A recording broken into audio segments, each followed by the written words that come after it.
is a new year, and while we've all heard the phrase new year, new you, you don't actually have to change yourself to have your best year yet. Keynote speaker, mental health and wellness advocate Chris Lacey joins us now to share how you can start this year off with a focus on self-renewal and purpose. Thank you so much for being here. Oh, thank you for having me. I'm so excited. Yeah, Happy New Year. Happy New Year. I love And I like how you say when you're doing change like this, perspective is a big deal, because I think that is so true.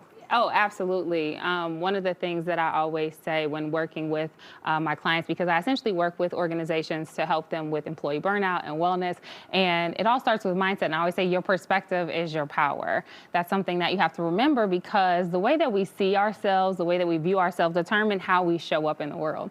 Yeah. And so it's important that we're being intentional about shifting our perspective, you know? Mm-hmm. Let's talk more about burnout, because you've actually dealt with your own burnout journey, and that's sort of what brought you here today. Yeah. I think one of the hardest things with burnout is that you don't realize you're burnout until you're almost past the point. Done. And can you talk more about how you had that aha moment and how you turned that into what you do today? Yeah, so, you know, it is one of those things, and trigger warning, it was one of those, I was very low, I was really dealing with some depression. It was in the wake of COVID, and being a person who works on mindset, mental health, I struggled with depression for a lot throughout my life. Mm-hmm. So what ended up happening was I recognized the signs. I was starting to experience some postpartum with my third child, and what ended up happening was I reached out to a bunch of therapists, and I wasn't getting any returned calls. And so I kind of had like a kind of breakdown moment, and it was extremely overwhelmed, kind of unexpected. What ended up happening was, though, I took the time to rest. And because I always say rest is a requirement and a right, but I had to learn that, because, you know, serving other people, you're constantly pouring out, you're doing the best you can to show for your family, your work, you know, and it just became too much for me. And so it was in that moment when I took the time and I gave myself permission to rest that I started to pay more attention to what my body needed. And I think that we just kind of go and we don't always pay attention. I agree with that. Okay, so explain to me what the Renewed Life Framework is. Yeah, so the Renewed Life Framework is what saved my life. And again, in that rest time, I kind of started to jot down, you know, what my process was. And this is the same thing that I take into organizations to help their employees. And so it's 3 parts. It's a sequence: renew, rethink, transform. It's renew your mind about yourself and your circumstances. You kind of shift your perspective. Instead of focusing on those negative thoughts, you start to pay attention to what you're ruminating on. And you might notice, for example, since we're talking about the new year, that you're telling yourself things like, you know, I hate exercise, or it doesn't feel good to me, because this is everyone wants to exercise in the new year, right? You'll notice that, and you'll take a shift from that to replacing that thought. You have the opportunity to reframe it with something more like, you know what, I'm learning to enjoy exercise this year, and it's a journey, right? So there's renew your mind. The second part is rethink what's possible. And the really powerful part about this is visualization, which is awesome because our brain doesn't know the difference between distinct imagination and reality. That's why dreams feel so real. Yeah. And so when you visualize, you know, something different for yourself, when it comes to exercise, you start to see yourself as showing up stronger, you know, showing up more effective and more present in your workplace, and then being more present, for example, with your family, and having more energy. And then the next part is you transform your life through your habits.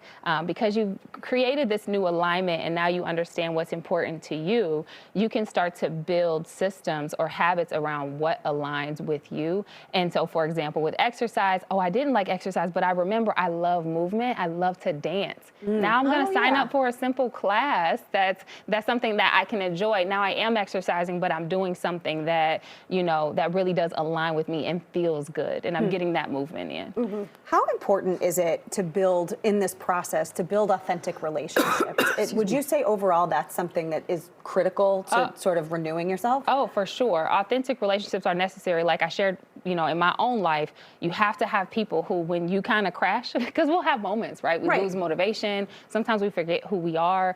Taking the time to build relationships where we have safe spaces where we can communicate with others when we're going through something is essential. And I think that, like, you know, because of COVID and our heavy reliance on social media, we're kind of isolated. We're more depressed and more anxious than ever. And it's important to have those authentic connections because it helps to reduce stress. And I would say on the sometimes, not to cut you off, I think sometimes too, it's less about fixing a problem and more about just holding space for people to Absolutely. just authentically be who they are, good or Yeah. bad, Yeah. right? In those low moments as well. Absolutely. And agree. I would say too, also on the flip side, is cutting the relationships that do not serve you well. That's absolutely right. Yeah. And that's really important. And that's why it's important to take the time to reflect. Everybody gets so excited about the new year and they're like, I want to do this. And brand new me is a lot. Like, how do Yeah. where do you even start with that? Right. And also people are really quick to just cut off relationships. That's why it's important to kind of, when that renew part, you sit and notice what you're feeling. What actually felt good? What relationships made me feel joy? What environments,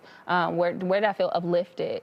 And the other thing is like, who am I spending my lunch break with? And which coworker is, you know what I'm saying, the person that I'm talking to the most, who's draining my energy and who's giving me some, you know? Yeah. I love that. You say that your wellness is your responsibility. Can you Yeah. talk more about that? Yeah, I think that a lot of us look externally, right, for comfort, for support, and that's great. We need that, but everything has to start with intrinsic motivation, and so we have to understand that our wellness is our responsibility if we want to, you know, have the life that we truly desire. The other part of that is we have a responsibility to the people we're called to serve. And so I think that when we focus on ourselves and kind of build ourselves up and prioritize our self-care, then we have the opportunity to be the light that we're really called to be in the spaces that we're in. This Fantastic. is a great way Yeah, to start it the is, new year. It is. Yeah. Just I love it. think the right way. Yeah. ChrisSpeaksLife.com is the website. You can get more details with Chris. Thank you so much for being here. Thank you so We much for appreciate having me, it. ladies.